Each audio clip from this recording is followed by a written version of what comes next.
우리 오늘 마가복음 그 14장 65절, 원래 66절부터 72절 내용인데 65절 내용은 한 번 더 좀 우리가 눈여겨봤으면 좋겠다 싶어서 65절을 오늘 같이 또 읽었습니다.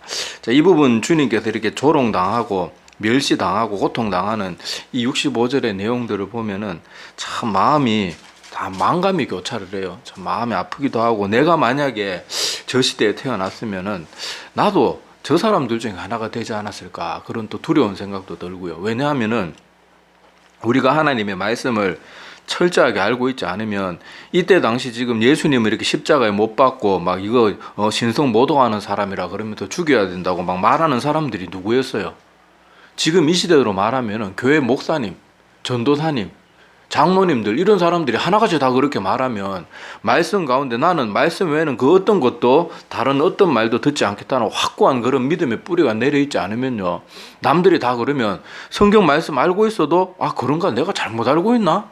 이렇게 생각하면서 그렇게 될 수 있는 거예요. 그래서 저는 이 부분 볼 때마다 주님의 마음이 어떠셨을까, 그것도 참 마음 아프지만 또 한편으로는 정말 성경 말씀 말고는 그 어떤 것도 조금이라도 우리가 마음을 빼앗겨 있고 사람에게 이끌림 그렇게 휘둘리고 그렇게 되면은 정말 우리가 생각하는 교회 지도자들이나 유명한 사람들이 다 예수님 저거 죽여야 된다, 저거 신성 모독하는 놈이다, 막 그렇게 모함을 하고 그렇게 하면요, 정말 나는 하나님 말씀 외에는 그 어떤 것도 절대로 휘둘리지 않는다, 이거 정말 그 마음 갖기가 생각보다 어려워요. 저도 성경 읽다가 은혜 받고 신학교 가서 이렇게 저렇게 많은 사역자들하고 이런저런 얘기를 하면 잘못된 신앙관을 가진 분들이 있거든요. 목사라고 다 올바른 게 아니거든요. 그런데 그런 같은 말을 하는 사람이 여러 명이 등장하면요, 내가 성경을 잘못 이해하고 있나, 이런 생각이 들 때가 있다니까요. 분명히 말씀을 알고 있는데도. 그러니까 이 말씀을 내가 오늘 다시 한번, 오늘 원래 66절부터의 말씀인데 65절의 말씀을 통해서 다시 한번 우리가 생각해 볼 것은, 예수님이 우리를 위해서 어떤 치욕과 어떤 곤란한 그런 일들과 어떤 고통, 육체적인 고통뿐만이 아니라 정신적인 고통도 얼마나 심하겠어요. 여기 보면 막 타인들이 이렇게 보면 인간적으로 볼 때는 가장 낮은 위치에 있는 사람들까지도 지금 예수님을 조롱하고 침뱉고 따기 때리고 온갖 나쁜 짓을 다 하고 있는 거예요.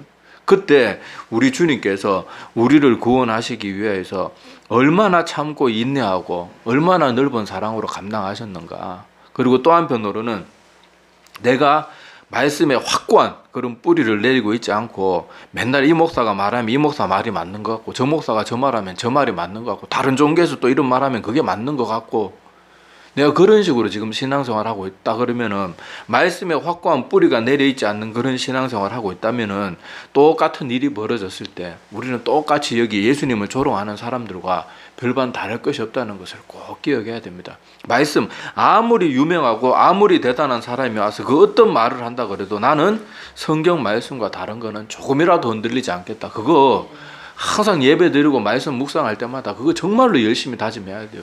제가 신학교 가서 그 긴 시간 동안 계속 훈련받은 거 그거였어요. 하나님 말씀. 대성아, 너는 다른 사람들 말에 휘둘지 말고 너는 오직 그 아무리 유명한 학자나 신학자가 쓴 그럴듯한 어떤 책을 읽더라도 넌 하나님 말씀대로만 그대로 믿어야 된다. 그걸 여러분들도 꼭 마음에 새겼으면 좋겠어요. 내가 만약에 저 시대에 저 상황 가운데 들어가 있다 그러면 나는 예수님을 껴안고 막는 사람이 되었을까요? 아니면 같이 침뱉고 조롱하는 사람이 되었을까요?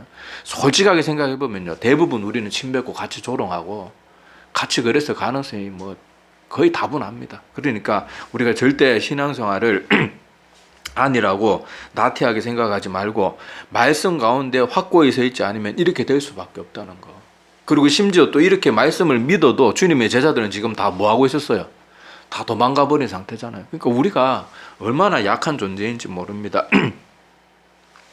그래서 우리가 이렇게 예수님이 우리를 위해서 큰 사랑과 희생을 치러주신 것을 보면서 이것을 우리가 마음에 똑바로 알고 있어야 우리의 신앙도 엇나가지 않아요.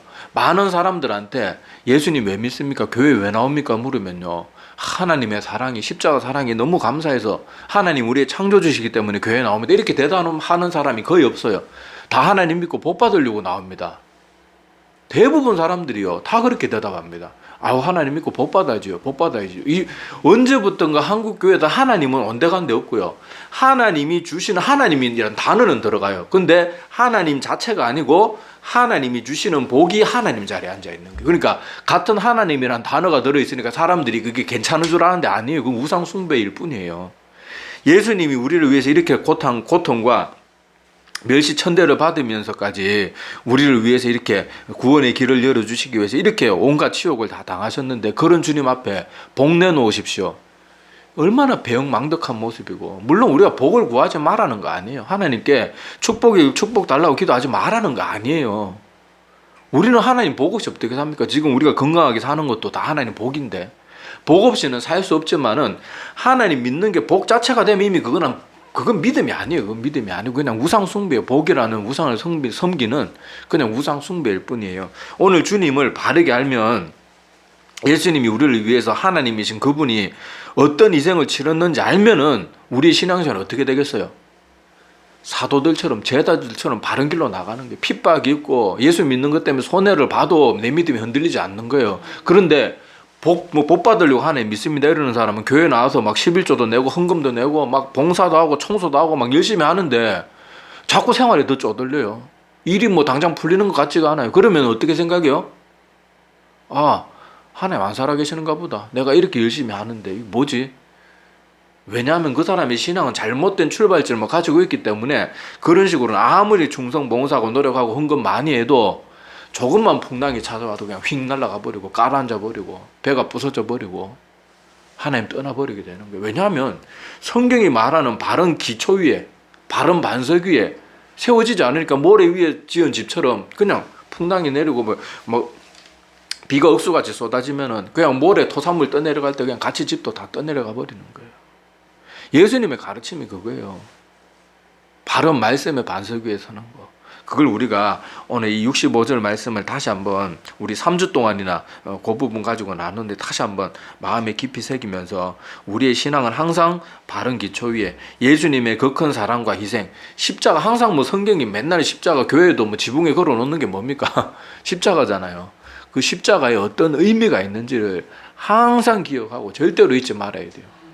그래야지 우리의 신앙이 잘못된 길로 가지 않습니다. 우리는 이렇게 우리를 위해서 멸시천대와 조롱과 자기가 만든 피조물들에게 이런 온갖 마음적으로, 심적으로, 영적으로, 육적으로 고난이란 고통과 멸시천대 다 받아도 이렇게 해주신 하나님이 너무 감사해서 믿는 거예요. 너무 고마워서 믿는 거예요. 그래서 우리가 한평생 영원토록 하나님 앞에 수고하고 애써도 갚을 길이 없는 거예요. 그때 노래 찬송가 가사가 내 마음에 와닿는 거예요. 수많은 찬송들이 그렇잖아요. 한평생 내가 주의 은혜 부르고 한평생 내가 하나님을 찬송해도 부족하다. 하나님의 그 큰 사랑을 다 채울 길이 없다. 그것이 신앙의 기반이, 기초가 돼야 되는 거예요. 복받기 위해서 하나님 믿는다. 그거는요, 힌두교도 그것 때문에 믿고 불교도 그것 때문에 믿고 다 그냥 자기의 어떤 마음의 평안이나 자기의 어떤 유익을 위해서 추구하는 건 다른 종교들도 똑같아요. 근데 기독교는 우리 유익으로 믿는 게 아니고 내가 내 생명을 다 내어드리더라도 하나님의 영광과 기쁨을 위해서 하나님 쫓는 거예요. 우리는 우리의 행복 추구에 우리의 신앙의 목적이 있는 게 아니고 하나님을 기쁘시게 하는 게 우리의 신앙의 목적이라는 걸 꼭 기억해야 됩니다. 자, 오늘 그 다음에는 베드로가 참 안타깝게 지금 예수님이 안 그래도 너무 힘들고 고통스러운 가운데 있는데, 자, 예수님이 이렇게 시선으로 볼 수 있는 그 정도 거리에서 예수님을 배반하는 장면이 오늘 기록이 되어 있습니다. 자, 여기 보면 베드로가 그래도 도망갔다가 예수님이 잡혀가는 것을 보고 그래도 마음 한편에 걱정도 되고 그렇게 하니까 몰래 쫓아왔어요. 그런데 뭐 이 중에 예수님이 막 이렇게 활동하실 때 구경거리에 남는 것처럼 막 구경 열심히 하는 사람들도 있었을 거 아니에요. 그러니까 여기 어떤 어린 여잔지 뭐 모르겠는데 하여튼 여종이라고 기록되어 있는 여기 어떤 한 여인이 베드로가 아마 예수님 옆에서 막 수종 들고 있고, 옛날에는 여러분 마이크 시스템 이런 게 없으니까 예수님이 무슨 말하면 저 사람이 몇천 명씩 모이고 몇만 명씩 모이면다 그러면은 저 뒤에 있는 사람들한테는 제자들이 뭐 왔다 갔다 하면서 말도 전해주고 뭐 통제도 해야 되고 그럴 거 아니에요. 그러니까 아마 베드로를 받는 모양이에요. 그래서 너도 그 나사렛 예수와 함께 있었던 사람이 아니냐 그렇게 베드로에게 물으니까, 여기서 우리가 잘 아는 내용과 같이 베드로가 3번이나 예수님을 나 모른다. 나 저 사람 도대체 누군지 몰라. 예수님은 다 보고 계셨다고 성경에 기록되어 있죠. 자, 그래서 베드로가 3번이나 그렇게 주님을 부인하는 장면이 나오는데 엄밀히 따지면요, 베드로가 주님을 부인한 건 3번이고 4번이에요. 왜냐하면 주님이 잡으러 왔을 때도 도망갔잖아요. 그러니까 4번이나 주님의 마음을 아프게 하고, 여기 보면은 71절에 특히 보면, 그러나 베드로가 3번째 물으니까 저주하며 맹세하되 나는 너희가 말하는 이 사람을 알지 못하노라. 자, 여기서 저주하고 맹세했다고 해서 베드로가 막 예수님을 저주했다, 그런 의미는 아닐 거예요. 여기서 저주했다는 것은, 저주하며 맹세한다는 말은 우리 그런 거 있잖아요. 내가 저 사람을 알면은 내가 하늘로부터 천벌 받을 놈이다, 뭐 이런 식으로 이제 자기 자신을 저주하는 그런 내용일 텐데, 뭐 어느 쪽으로 보나 예수님을 저주했다고 보기에는 해석에 무리가 있습니다. 저주하며 맹세했다는 것은 그런 거 있잖아. 아까 제가 예로 드린 것처럼, 야, 내가 그런 거 했으면은, 야, 우리 집안이 그냥 다 복상 무너져도 내가 할 말 없다, 뭐 이런 식으로 좀 막 누구도 자기 말 안 믿어주면 좀 극단적인 맹세를 하는 사람들 있잖아요, 그죠? 자, 그런 식의 맹세를 말하는데, 베드로가 지금 그때 로마 시대 당시 십자가형이 얼마나 무서운 것인지를 그때 당시 사람들은 다 알았어요. 그러니까 행여라도 여기 잘못 연루되었다가는 지금 뭐 자기도 같이 십자가 달리 처지가 될지도 모르니까 인간적으로 얼마나 겁이 났겠어요. 그러니까 3번이나 부인하는 장면이 나옵니다. 자, 그래서 여기 불과 몇 시간 전까지만 해도 베드로는 호언장담했습니다. 주님이 뭐 어떤 일을 당하고 뭐 어디를 가더라도, 다른 사람은, 여기 있는 다른 11제자는 다 주님 버릴 줄 몰라도 저는 절대로 주님 안 버리겠습니다. 막 호언장담을 했던 게 베드로인데, 자, 여기서 항상 전에도 말씀드렸지만은 우리가 우리 자신을 믿는 것만큼 어리석은 게 없어요. 지금 신앙생활 하다가 멸망에 이르는 수많은 사람들이 다 어떤 착각을 했는가 하면요, 지금 내가 신앙생활 잘하고 있다고 앞으로도 잘할 거야 하면서 나태한 마음 가지고 있다가 멸망으로 간 사람들이 있고, 또 어떤 사람들은 지금 신앙이 올바르지 않은데, 아이고 뭐 세월 지나다 보면 저절로 잘 믿게 되겠지, 그러다가 멸망으로 가는 사람이 있는 거예요. 인간이 자기 자신을 믿는 것만큼 어리석은 게 없어요. 나는 못 믿을 존재다. 그러니까 지금 잘 믿고 있으면 내가 언제 어느 때 무너질지 모르니까 더 열심히 해야 되겠다. 그리고 내가 지금 아니라고 나태하게 믿고 있다 그러면은, 야, 이대로 뒀다가는, 야, 내가 평소에도 작심삼일인 그런 일이 한두 번이 아니었는데, 막 학창시절 때도 우리 다 그렇잖아요. 학기 초에는 막 진짜 원래는 막 공부 열심히 해봐야 되겠다 그래 놓고는 매년 그냥 뭐 대충 넘어가고 그러는 것처럼, 맞아, 내가 살아온 내 삶을 돌아보니까 이대로는 안 되겠다 그러면서 자기 자신을 막 다고치고, 그렇게 자기 자신을 북돋고 막 자기 자신을 쳐서 복종시키는 그런 모습이 있어야 돼요. 많은 사람들이 자꾸 자기를 믿습니다. 내가 지금 이렇게 하나님 뜨겁게 믿고, 와, 우리 교회에서 나만큼 열심히 뜨겁게 믿고 충성 봉사하는 사람이 어디 있고, 내가 주일 학교에서 애들 이렇게 말씀으로 뜨겁게 잘 가르치고, 목사님도 나 잘 가르치다고 그러던데, 뭐 이런 식으로 자기가 잘 믿는 줄, 앞으로도 점점 더 잘 될 거라고 착각하는 사람들, 하나도 지금 열심으로 올바로 믿지도 않으면서 교회 자꾸 나가다 보면 어떻게든 되겠지, 그래서 계속 안일하게 그것을 계속 그 상태를 유지해 나가는데, 여러분 오늘 베드로의 모습을 보면서 생각하시란 말이에요. 우리 인간은, 특히 내 자신은 믿을 만한 존재가 아니에요. 우리에게 큰 환란이 닥치면 우리가 어떻게 될지 몰라요. 제가 한 번씩 예로 말씀드리지 않습니까? 일제 신사 참배 때 우리 같이 교회에 신앙생활 하는 분들 중에 막 뜨거운 사람들 보면 다 어떻게 생각합니까? 야, 저런 사람들은 마지막 때 고난의 시간에 와도, 저런 사람은 정말 주님 안 버리고 잘 믿겠다, 그래 생각했잖아요. 근데 일제시대 때 신사 참배 거부하고 옥에 갇히기를 각오하면서까지 거부한 사람이 과연 이 대한민국의 퍼센테이지로 몇 퍼센트나 됩니까? 0.1%도 안 됩니다. 그 중에 내가 어느 쪽에 속할 가능성이 많을 것 같아요? 내가 지금 잘 믿는다고요? 베드로처럼 당장 십자가에 너 못 박아 죽인다, 어떻게 될 줄 몰라요, 우리는. 그러니까 자기 자신을 믿고 자기 자신을 그렇게 자꾸만 믿고 그러면서 자기 자신의 그런 모습들이 앞으로 뭐 더 잘 땡기면 더 좋은 일만 일어날 것처럼, 아니면 잘 유지해 갈 것처럼 그렇게 생각하지 말고, 성경에 보면 뭐라 그래요? 그런즉 선줄로 생각하는 자는 넘어질까 조심하라. 그걸 지금 잘 믿고 있는 사람들은 그걸 기억해야 되고, 지금 아직 시작조차도 안 하고 있거나 아니면은 계속 나태한 신앙 가운데 있는 사람들은 성경에 보면 뭐라 그래요? 우리가 더욱 분발하 이 힘을 내라. 어그러진 손과 일그러진 무릎을 일으켜 세우고 주님 앞에 나아가라. 그리스도의 장성한 분량에 이르기까지 너희 자신을 쳐서 복종시킬 줄 알아야 된다. 그게 성경의 가르침이거든요. 그러니까 이 베드로와 같이 대단한 믿음의 사람조차도요, 정작 자기 목에 칼이 들어오니까 자기 원래 인간적인 본 모습이 드러나는 거예요. 그러니까 우리는 스스로를 절대 믿으면 안 됩니다. 하나님께 더 나아가야 돼요. 자신의 약함을 알고 계속 하나님께 붙들림 받아야 돼요. 주기철 목사님은 순교의 자리에 영광스럽게 나가긴 나갔지만은 주기철 목사님도 그 옥의 고통이 계속되었을 때 그런 말씀을 하셨어요. 내가 지금은 고난도 버티고 이렇게 버티지만은 이게 계속되면 과연 내가 버틸 수 있을까? 그걸 주기철 목사님도 솔직하게 고민하고 그게 글로 남아 있습니다. 그러니까 아무도요, 우리 인간은 장담하지 못해요. 그러니까 안일하게 그렇게 신앙생활 계속해서도 안 되고 잘 믿는다고 너무 안심해서도 안 돼요. 항상 오늘이 처음인 것처럼 계속 하나님 앞에 또 나가고 읽었던 성경 말씀이라도 또 읽고 또 읽고 또 읽어가지고 계속 내 믿음을 새롭게 계속 바꿔야 나가야 됩니다. 지금 여기 컵에 물이 가득 있다고 해서 이 물을 그냥 물 따라놓은 채로 이렇게 한 달, 두 달 놔두면 이 물이 먹을 수 있는 물이 될까요? 안 될까요? 일주일만 있어도 이 물에서 냄새가 나고 그러면 못 먹습니다. 계속 먹으려면 어떻게 해야 돼요? 계속 갈아야 되는 거예요. 근데 우리는 이상하게 영적인 일은 그렇게 안 해요. 나 옛날에 성경 열심히 읽었어. 나 옛날에 주일학교 그 회장도 하고, 나 옛날에 말 잘했어. 막 목사님 밑에서 막 오만 힘든 일도 다 하고, 내가 막 옛날에 해외 전도도 나오고 오만 거 다 했었어. 소용없어요. 계속 내 자신을 갱신시켜 나가야 되는 거예요. 그걸 꼭 기억하시기를 바랍니다. 자, 그런데 오늘 말씀해 보면요.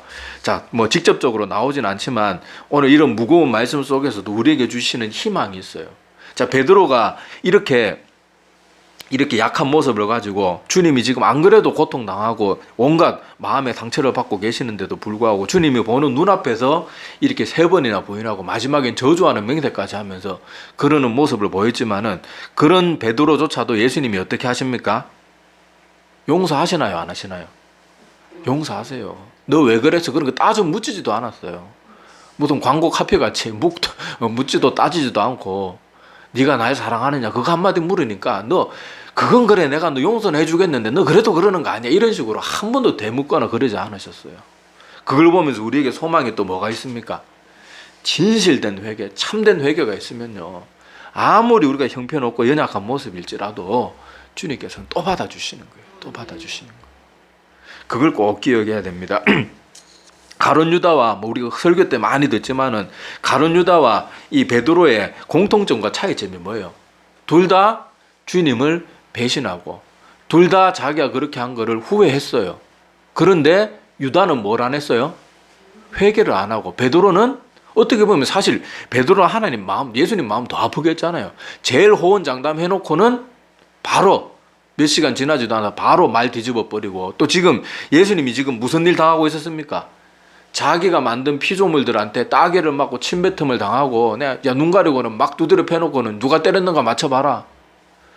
그렇게 고통을 안 그래도 당하고 계시는데 그 앞에서 베드로는 지금 뭐 한 거예요? 3번이나 모른다 그러고 마지막에는 저주하는 맹세까지 하면서 내가 저런 사람을 알면은 내가 내 손에 장을 지지겠다. 막 우리 집안에다 멸문지하 당해도 할 말이 없다. 이런 식으로 하는 그 모습을 주님이 다 봤단 말이에요. 오늘 여기 마가복음에 안 나오지만은 다른 복음서에 보면 예수님이 그걸 다 지켜보고 계셨다고 그렇게 기록이 되어 있습니다. 그런데도 이 베드로가 주님께 눈물을 흘리면서 닭 울기 전에 네가 나를 3번 부인할 것이다. 그 말을 들었던 기억도 있고 진짜 닭이 우니까 그 했던 말이 생각이 나서 베드로가 나가서 펑펑 울면서 회개하잖아요. 그리고 주님 다시 부활하셨을 때도 감히 주님 앞에 나가서 이전처럼 자신 있게 말도 못합니다. 요한의 아들 시몬아 네가 나를 사랑하느냐 물으니까 그전 같으면 아이고 하나님 예수님 그걸 말이라고 묻습니까? 당연히 제가 제일 사랑하죠. 이랬을 베드로인데 회개하고 나니까 뭐라 그래요? 주여 주께서 제가 주를 사랑하시는 줄 주께서 아시나이다. 회개한 사람의 모습은 그렇게 달라지는 거예요. 더 이상 자기 자신을 신뢰하고 자기 자신이 대단한 존재라고 생각하지 않는 거예요. 그러니까 예수님이 베드로를 보니까 마음의 중심부터 달라져 있는 거예요. 자기 자신도 모르는 베드로가 평소에 깨닫지 못했던 교만함이나 자신감이 자기의 약함을 보고 나서 다 깨어져 버린 거예요. 그러고는 그 주님 앞에 나가서 얘가 제일 사랑합니다 이게 아니고 제 마음, 자기가 감히 사랑하긴 분명히 사랑해요. 그런데 이제는 제가 주님 사랑합니다 말도 확신 있게 못하는 거예요. 자기 자신이 얼마나 형편없는 존재인지 아니까. 그러니까 주님께서 그렇게 깨어진 베드로의 모습을 보면서 하나도 다그쳐 묻거나 섭섭한 말 하거나 하지 않습니다. 가서 내 양을 치라 3번이나 그렇게 말하면서 그 연약하고 3번이나 무너지고 저주하는 맹세까지 했던 그 베드로에게 자기 목숨보다 귀한, 예수님이 우리를 목숨보다 귀하게 여긴 거 맞잖아요. 십자가에 대신 죽어주셨으니까 그 양떼를 베드로에게 맡기는 거예요. 여기서 우리에게 소망이 있는 거예요. 우리가 아무리 부족하고 형편없더라도 진실된 회개를 하게 되면은 주님께서 그 사람은 받아주시는 거예요. 그래서 다른 곳에서 보면 예수님이 이런 말씀도 하셨습니다. 요한복음 6장 37절에 보면 아버지께서 내게 주시는 자는 다 내게로 올 것이요 내게 오는 자는 내가 결코 내쫓지 아니하리라. 그 약속을 하나님이신 예수님이 직접 자신의 입으로 하셨어요. 그걸 우리가 꼭 기억해야 됩니다. 그래서 우리가 여러 가지 베드로와 같은 부족한 모습도 있고 쉽게 넘어지고 그런 모습도 있을지 모르지만 그때마다 우리는 회개하고 계속 주님께로 돌이켜야 돼요. 그러면 사랑이 많은 하나님께서 우리 축복 베풀 때만 사랑 많은 하나님이 아니고 우리 자체를 그냥 안 죽이고 가만 놔두는 것만 해도 하나님이 얼마나 사랑이 큰 분인지 알 수 있어요. 우리 같으면은 내가 만약에 하나님 자리에 앉아 있으면 나 같은 인간 살려두겠습니까? 저는 저 같으면 인간 김대성 벌써 죽여도 12번도 더 죽였을 거예요. 그런데도 참아주시고 이렇게 하나님께 사시는 것은요 하나님의 무한한 사랑이라고밖에 설명이 안 되는 거예요. 그래서 우리가 오늘 베드로의 모습을 통하여서 스스로를 믿어도 안 되지만은 이렇게 연약할지라도 참된 회개로 주님 앞에 나오는 사람은 그 누구도 받아주신다는 소망도 아울러 볼 줄 알아야 돼요. 무거운 말씀 속에도요 하나님의 위로가 있고요 위로의 말씀 속에서 하나님의 두려움을 같이 느낄 줄 알아야 돼요. 항상 그리스도인들은. 근데 현대 기독교는 하나님이 얼마나 무섭고 두려운 존재는 가르치질 않아요. 도무지. 저라고요 맨날 이런 무거운 얘기 하고 싶겠습니까? 저도 맨날 막 사람들 듣기 좋은 말 해가지고요 막 사람들 좀 많이 막 끌어모으고 싶은 마음에는 저 인간적으로 그런 마음 왜 없겠어요. 그런데도 하나님 말씀 전할 때만큼은 하나님께서 주신 말씀 그대로 전해야지 사람들한테 아부하듯이 말씀 전할 수 없어요. 사람들이 나를 떠나도 어떡하겠어요. 뭐 그건 뭐 그 사람들이 알아서 하는 거고 하나님 말씀대로 전해야죠. 자, 그래서 오늘 말씀을 한번 정리해 봅시다. 자, 예수님은 우리를 구원하시기 위해서 십자가에서 온갖 고난과 고통, 멸시천대를 다 받으셨어요. 다 받으셨어요. 왜요? 우리를 죄에서 영원한 지옥 심판에서 구원하시기 위해서. 이게 우리의 신앙의 기본이 돼야 된다 말이에요. 기초가 돼야 된다. 하나님 복 받고 하나님 잘 믿고 잘 살기 그건 아니에요. 그건 기독교가 아니에요. 성경 창세기부터 요한계시록까지 너희가 잘 먹고 잘 살라고 나 따르라 그런 말이 어디 있어요. 너희가 나 따르기 위해서 너희들이 생명을 잃을지라도 죽기까지 복종하란 말은 있어도